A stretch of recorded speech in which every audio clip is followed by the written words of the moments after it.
Israeli Prime Minister Benjamin Netanyahu faces an even more awkward time with Washington and re-energized critics at home who accused him on Wednesday of backing the loser in the U.S. presidential election.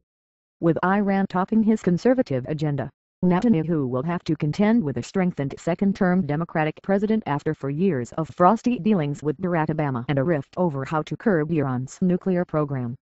Facing his own re-election battle in January, polls give Netanyahu little chance of losing, but perceptions that he has mishandled Israel's main ally have been seized on by opponents.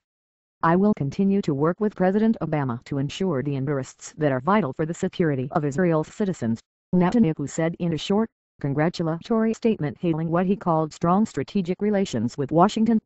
But in remarks underscoring a rift with the United States over possible Israeli military action against Iran, Netanyahu said in an interview broadcast on Israel's Channel 2 this week, "If there is no other way to stop Iran, Israel is ready to act." Relations between Netanyahu and Obama hit a new low 2 months ago after the Israeli leader said nations which failed to set red lines for Iran, which denied seeking atomic arms, did not have the moral right to stop Israel from attacking.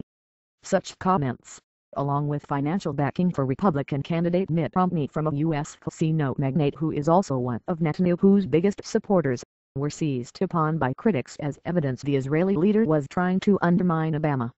Netanyahu denied he was interfering in U.S. politics, but former Israeli ambassador to Washington, Solomon Ritter, suggested that Obama would not easily forget that Netanyahu had created a perception that Israel wanted Romney to defeat him.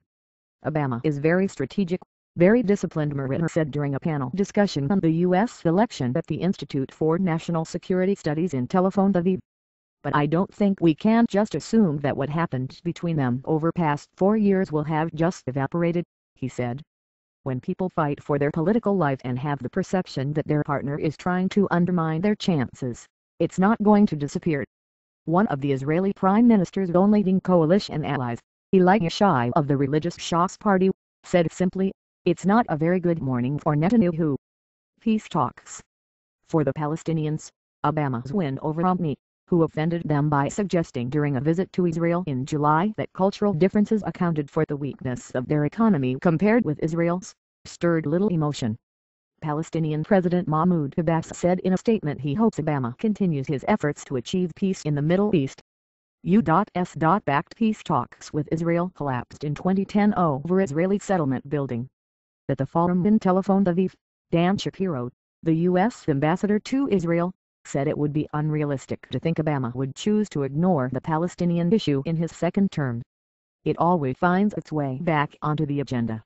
You can't expect this to go away or remain on the back burner," he said, without offering a prediction of what Obama might do.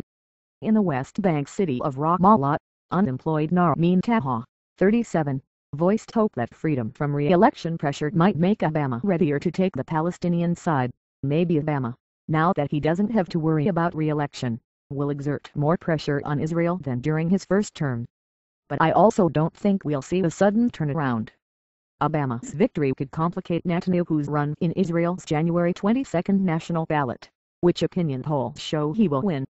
Former Premier Ehud Olmert, who accuses Netanyahu of harming Israel's most vital interests, was more likely to announce his candidacy now that Obama was returned to office, analysts said. Olmert unsuccessfully pursued peace with the Palestinians before resigning in 2008 over corruption allegations. Should he run, Olmert is widely expected to seek to unite centrist and left-wing parties into a new bloc trumpeting slogans warning of 4 more years of acrimony between Netanyahu and Obama. "Netanyahu bet on the wrong president and got us into hot water with Obama," the opposition Kadima party said on Facebook. In his message to Obama, however, Netanyahu adopted the phrase used lately by the president's own supporters to describe strategic relations with Washington as stronger than ever.